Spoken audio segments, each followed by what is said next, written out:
రాణా గారు మీకు పిచ్చి పట్టిందా? నేను మిమ్మల్ని చెంపదెబ్బ కొట్టడం ఏంటి? అంత పెద్ద పాపం నేను చేయలేను. గాయత్రి, మేము చెప్పేది కాస్త వినండి. మీరొక వ్యాపారి కూతురు అయినప్పటికీ మీకు లెక్కలు అస్సలు తెలియవు. ప్రేమలోనూ వ్యాపారంలోనూ లెక్కలు సమంగా ఉండాలి. ఇప్పుడే చెప్పాను కదా మీకు, నేను మీపై చేయి చేసుకోలేను. కానీ ఎందుకు? ఎందుకంటే రాణా గారు, మీరు నా భర్త, ఆమీర్ కోట్కి రాజు. అయితే మీరు మాకు భార్య, రాణి గారు. మీరెంత చెప్పినా నేను ఒప్పుకోను. నేను మిమ్మీ చేయి చేసుకోలేను. మీరు ఈరోజు ఏదో అయ్యింది, ఏదో ఒకటి మాట్లాడు.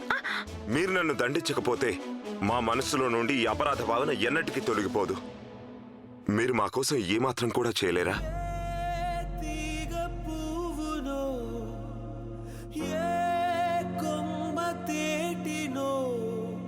సరే అయితే ఇదేగా మీ కోరిక? అంతే. ఆలోచించుకోండి. మేమన్న మాట వెనక్కి తీసుకోం. అయితే కూర్చోండి, కూర్చోండి. ఇక్కడ మాట అంటే మాటే కదా. మేము రాజపుత్రులం, మాకే భయం లేదు. సరే అయితే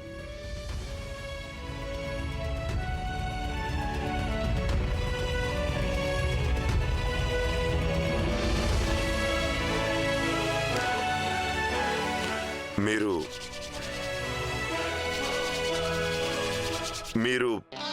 ఇదంతా ఎందుకు చేస్తున్నారు? వ్యాపారి కూతుర్ని కదా, నాకు లభించిన దాన్ని వడ్డీతో కలిపి తీసుకోవాలి. సిద్ధమేనా? సిద్ధమే.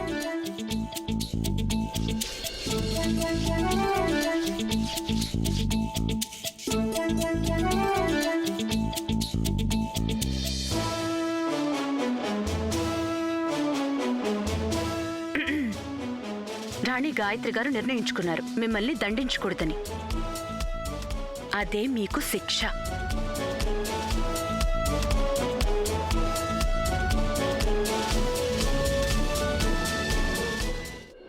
చిన్నప్పుడు మా అమ్మ కూడా ఇలాగే నాకు మందు ఎత్తా మరోవైపు తిడతా ఉండేది. ఒరే లక్ష్మణ్, గొడవలకు వెళ్ళినప్పుడు ఆ గొడవల్లో పడి నీకు ఎలాంటి నొప్పి తెలియదు, కానీ మందు వేసినప్పుడు మాత్రం క్యాక్లెట్ ఎత్తావనిది. నువ్వు చిన్నప్పటి నుండి ఇంతేనా?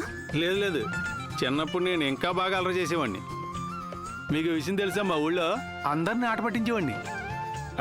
నేను ఇంకా ఏం చేసేవాడిని అంటే మా పక్కనికి ఏది తీసుకెళ్ళి పొలాల్లో వదిలేసేవాడిని. ఇంకా చేలల్లో గట్లని గండి కొట్టేసేవాడిని.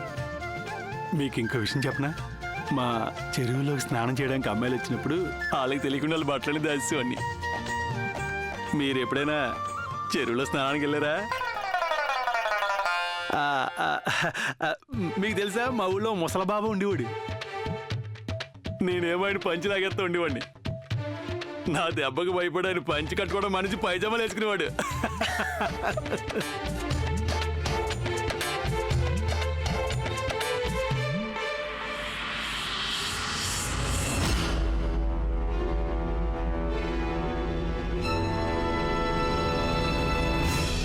ఎంత బాగుందో.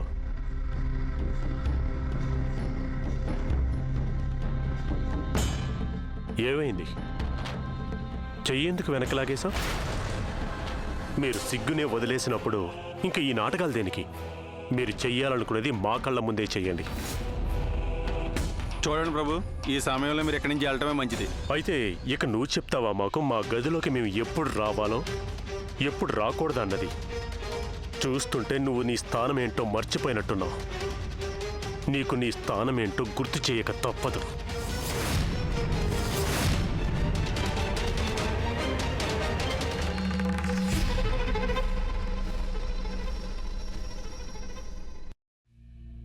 ఇప్పుడు మీసాలు మెలేయడం వల్ల ఉపయోగమేంటి మహారాజా? మేము మనకు వారసుడు పుట్టాలని మొక్కుకోవడానికి 2 రోజులు మహల్ నుండి అలా వెళ్ళామంతే. మేము వచ్చేసరికి ఇక్కడ ప్రపంచమే మారిపోయింది. పెద్దరాణి అమ్మగారి ఆట ముగిసిపోయిందా మహారాజా? మనం చాలా అదృష్టవంతులం. ఆవిడ వాళ్ళందరి ముందు మన పేర్లు బయట పెట్టలేదు. లేదంటే రాణాగారు పెద్దరాణి అమ్మతో సహా మనల్ని కూడా మూటములు సర్దించి మనల్ని రంగూన్కి పంపేవారు.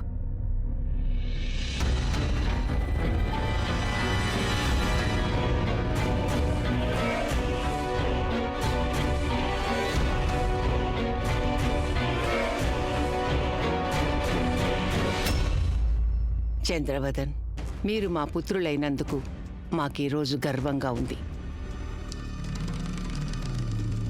ఎన్ని సంవత్సరాలు మీరు మా దగ్గర ఏమీ నేర్చుకోలేదనిపించేది. కానీ ఈరోజు మీరు మా తరఫున మాట్లాడకుండా ఒకటి బాగా నిరూపించారు. జిత్తుల మారి గుంటనక్క పిల్లలకి జిత్తులు ఇంకొకరు నేర్పనవసరం లేదని. ఎంతైనా మీ నరాల్లో ప్రవహించేది మా రక్తమే కదా. రాణాగారు మమ్మల్ని రంగూన్కి పంపించాక గాయత్రి అనుకుంటూ ఉంటుంది, ఇప్పుడు ఈ రాజమహలు కాదు, ఇల్లులా మారిపోతుందని. తనకేం తెలుసు మేము లేకున్నా అక్కడ కుట్రపూరిత విత్తనాలు నాటి వచ్చామని. విత్తనాలు మేం వేస్తే పంటని మీరు కోస్తారు. మిమ్మల్ని మేము ఆదేశిస్తున్నాం. మేం చెయ్యలేని పనిని మీరు పూర్తి చెయ్యాలి. రాణా ఇంద్రవదన్ సింగ్ దేవ్ గాయత్రీలని సమూలంగా నిర్మూలించాలి. ఇక నుండి ఇది మీ బాధ్యత చంద్రవదన్. మరైతే మహారాజా, మనం ఇకపై చేయాల్సిన పనేంటి? ఇంతవరకు మేము సింహాసనం కోసం పోరాడాం, కానీ ఇప్పుడు మేము మా తల్లి గౌరవం కోసం పోరాడతాం. వారు మా నుండి సింహాసనాన్ని లాక్కొని ఉండొచ్చు, అయినప్పటికీ ఆవిడ మా తల్లే కదా. ఆవిడ కన్నీళ్లు కలవటం వల్ల ఈ శత్రుత్వపు రంగు మరింతగా ముదిరిపోయింది. ఈరోజు మేము రాజా చంద్రవదన్ సింగ్ దేవ్ ఓ ప్రతిజ్ఞ చేస్తున్నాం. మా తల్లికి జరిగిన అవమానానికి ప్రతీకారం తీర్చుకోవటానికి మేము ఈ ఆమీర్ కోట్ రాజ్యం పునాదుల్ని సైతం కదిలించాల్సి వచ్చినా మేము దానికి వెనకాడాం.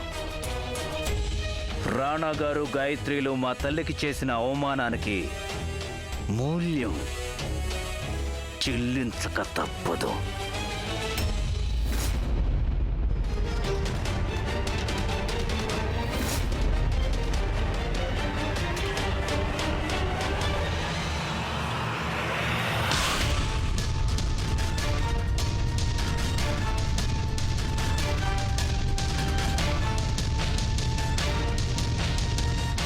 నేను ఇక్కడి నుంచి మిమ్మల్ని వెళ్ళమని చెప్తున్నాను కదా.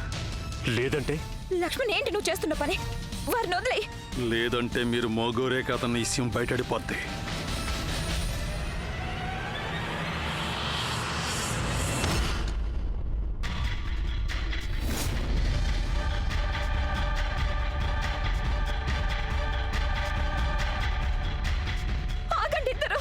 లేదు రాకుమారి, ఈ రోజు నేను మన చిన్నరాజా వారికి ఆడవాళ్ళని ఎలా గౌరవించాలో నేర్పించి తీరతాను. చూద్దాం ఎవరు ఎవరికి నేర్పుతారో.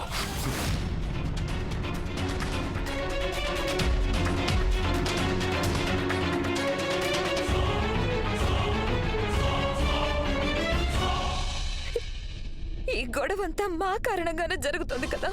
మేమే దేనికి కారణం? మేమే లేకపోతే ఎలాంటి గొడవలు ఉండవు.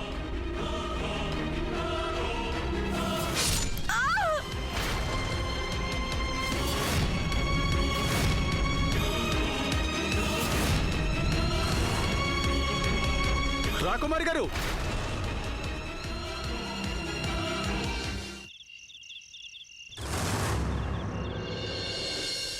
నా పుస్తకం కనిపించట్లేదేంటి?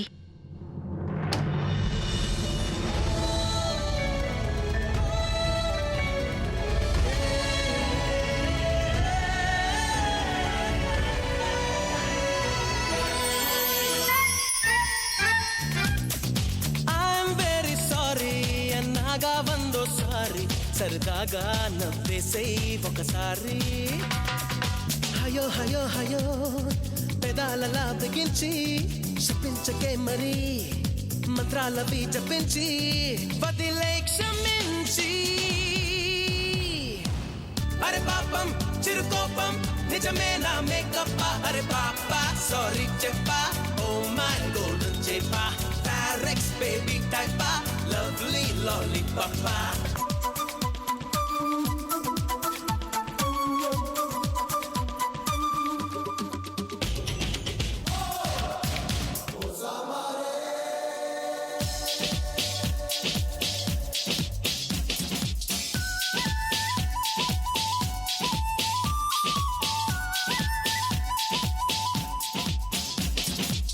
తరిమి తరిమి తరిమి నిన్ను నిన్ను ఏడిపించడం ఎందుక అని అడిగావనుకో చెబుతా వింటావా మరి తరిమి తరిమి తరిమి నిన్ను ఏడిపించడం ఎందుక అని అడిగావనుకో చెబుతా వింటావా మరి సమ్మర్కి మరి వింటర్ అంటూ ప్రతి ఋతువుకో డిఫరెన్స్ ఉన్నప్పుడే కదా బాగుంటుంది చిరునవ్వు తప్పని ఫేసుకెప్పుడు మరో కలర్ రాదా అని డౌట్ పుట్టి అది తీర్చుకుందుకే తమాషాగా ట్రైలేసి చూసానే బే ఐఎమ్ వెరీ సారీ అన్నాగా వెయ్యో సారీ సరదాగా నవ్వేసేయ్ ఒకసారి ఐఎమ్ వెరీ సారీ అన్నాగా వెయ్యో సారీ సరదాగా నవ్వేసేయ్ ఒకసారి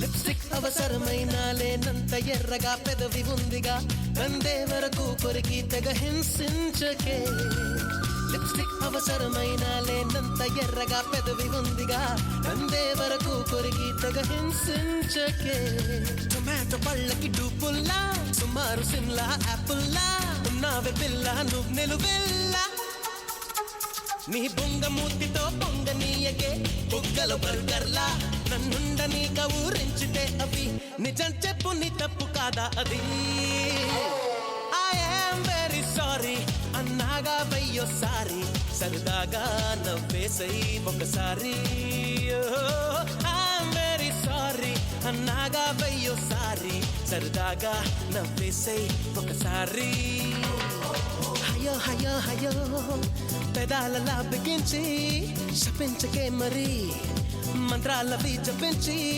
బదిలై క్షమించి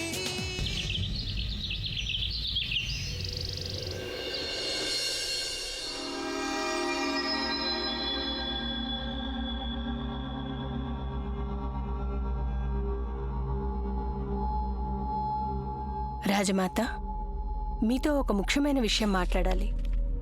లక్ష్మణ్ అంత రాత్రి వరకు రాజకుమారి గారి గదిలో ఉండటం, ఆ కారణంగా చినరాజా వారికి రాకుమారికి గొడవ జరగడం అంత మంచిది కాదనిపిస్తోంది.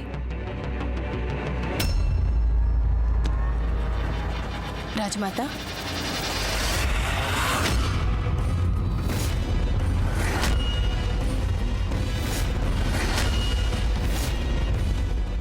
క్షమించండి చినరాణి గారు, నేను రాజమాత అనుకున్నాను. అయ్యో భగవంతుడా, అయ్యో మేమిన్నాళ్ళు మా కుటుంబం ఒక ఆదర్శ కుటుంబం అనే భ్రమలో బ్రతికామే.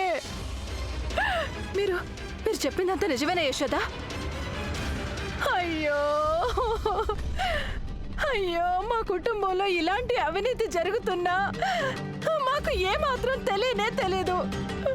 యశోదా యశోదా, మేము అసలు ఎప్పుడు ఊహించనే లేదు మా కోడలు ఇలాంటి వాటికి దిగజారిపోతుందని. మేము తను సావిత్రి లాంటిది అనుకుని మా కోడలిగా తీసుకొచ్చాము. కానీ మాకెన్నాళ్ళు తెలియనే తెలీదు ఆ సావిత్రి మరొక సత్యవంతుడిని చూసుకుంటుందని. యశోదా, మేము మీ దగ్గర చేతులు జోడించి అర్థిస్తున్నాం. మా మీద ప్రమాణం చేయండి. మీరు ఈ విషయం రాజమాతకు తెలియనివ్వకండి, అసలు ఎవ్వరికీ చెప్పొద్దు. లేదంటే మా కోడలు చేసిన ఈ పాపిష్టి పని వల్ల మా కుటుంబ గౌరవం మంట కలుస్తుంది, మా పరువు పోతుంది. చూడండి, మీకు ఆ భగవంతుని పైన ఆనా, మీరు ఈ విషయం ఇంకెవ్వరికీ చెప్పకూడదు. చూడండి చినరాణి గారు, ఈ విషయం కేవలం మీ కుటుంబాందే కాదు, ఇది రాజ్మహల్ గౌరవ ప్రతిష్టలది, కుటుంబ బంధాలది. ఇక్కడ జరుగుతున్నదంతా ఆ బంధాలకే కళంకం తీసుకురావచ్చు. మేం ఈ రోజు వరకు రాజమాత దగ్గర ఏ విషయమూ దాచలేదు.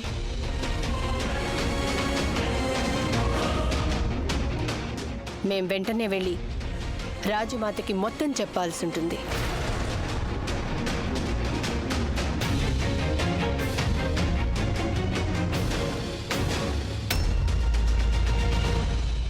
మీరు చెప్పింది నిజమే. మీరు మా కళ్ళు తెరిపించారు యశోదా. మేమే స్వయంగా వెళ్ళి రాజమాతకు అన్ని వివరంగా చెప్పేస్తాం. శభాష్ యశోదా, శభాష్.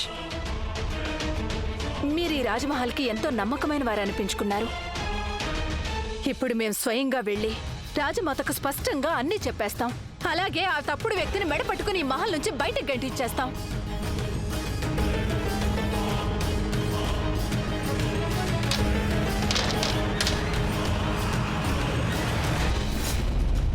ఏమిటి మీరు చేస్తున్న పని? తలుపులు ఎందుకు వేశారు మీరు?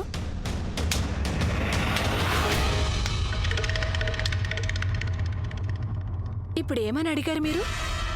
మేమేం చేస్తున్నామనా? అయ్యో యశోదా, మీకు మీ స్వామి భక్తికి బహుమతిస్తున్నాం. నాకు మీ నుండి ఏమీ అవసరం లేదు. యశోదా, మీరు కూడా చాలా బాధపడుతున్నారు కదా, ఈ కుటుంబ బంధాలపై ఎటువంటి కళంకం రాకూడదని. అందుకే మేం మిమ్మల్ని అన్ని బంధాల నుండి విముక్తుల్ని చేసేస్తాం.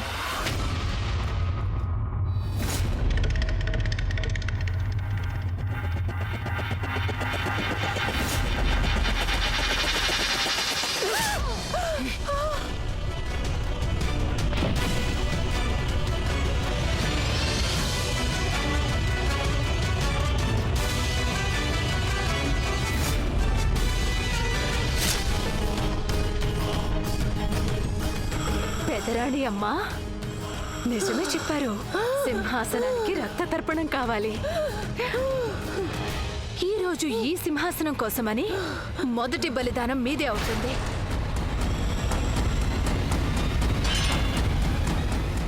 మారణ హోమం అది ఇప్పుడు మొదలైనట్టే. ఇక ఈ మారణ హోమం ముగిసిన నాడు మా భర్త చంద్రవదన ఆవిర్భావం మహారాజు అవుతారు. ఇక ఈ కోకిల రాణి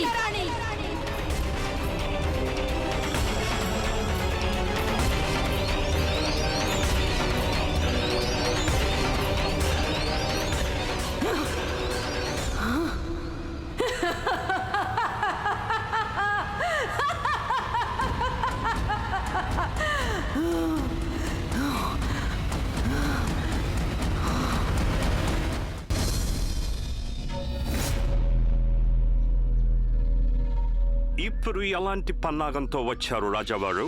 ఇప్పటి వరకు మీరు వేసిన పథకాలన్నీ ఫెయిల్ అయిపోయాయి కదా. ఈ మరలా జరగదు మిస్టర్ విల్కిన్సన్. ఇప్పుడు సంఘర్షణ ఆమీర్ కోట్ కోసం కాదు, ఇప్పుడు సంఘర్షణ మా తల్లి గౌరవం కోసం జరుగుతుంది. మీకు కూడా తెలుసు కదా, ఈ దేశవాసులకి తమ తల్లి కోసం ప్రాణాలు అర్పించటమే కాదు, ప్రాణాలు తీయటం కూడా బాగా తెలుసు. ఈ ఘర్షణ మీకు రాణా గారికి మధ్య జరుగుతోంది. మేము మీకు సాయం ఎందుకు చేయాలి? ఒకవేళ మేము గెలిస్తే మేమే ఆమీర్ కోట్కి రాజులం, కానీ ఆమీర్ కోట్ మీద అధికారం మీకు ఉంటుంది కదా.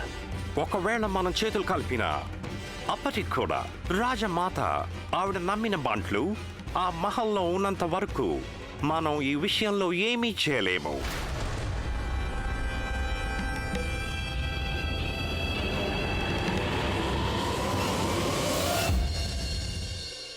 చూడు, రాజకుమారి గారికి విశ్రాంతి చాలా అవసరం.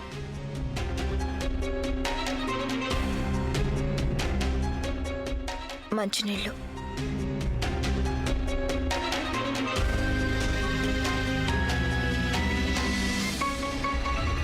నేను ఇక్కడే ఉన్నాను రాకుమారి గారు.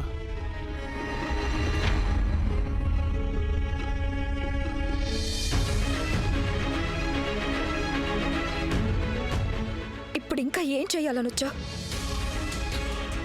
మీకు విషయం చెప్పిన రాకుమార్ గారు, చిన్నప్పటి నుంచి ఈ రోజు వరకు ఈ లక్ష్మణ్ రక్తం కళ్ళ చూడాలని చాలా మంది అనుకున్నారు. మనసా మనసా కలలాంటిది వయసే తెలుసా, కానీ ఈ లక్ష్మణ్ కోసం రక్తం దారిపోసింది మాత్రం మీరే రాకుమారి. కన్నీళ్ళు మొదలు అంతా తెలిసాక మా అమ్మ మీద ఒట్టు, మీ ఒంట్లోంచి కారిన రక్తం ప్రతి రక్త బొట్టుకి ఈ లక్ష్మణ్ రుణపడి ఉంటాడు. ఎలాంటి పరిస్థితి వచ్చినా, ఏ సమస్య వచ్చినా నేను ఈ మహల్లో ఉన్నంత వరకు మీ మీద కనీసం ఏ కూడా వాళ్ళనివ్వను. ఇది లక్ష్మణ్ మీకు ఇస్తున్న మాట.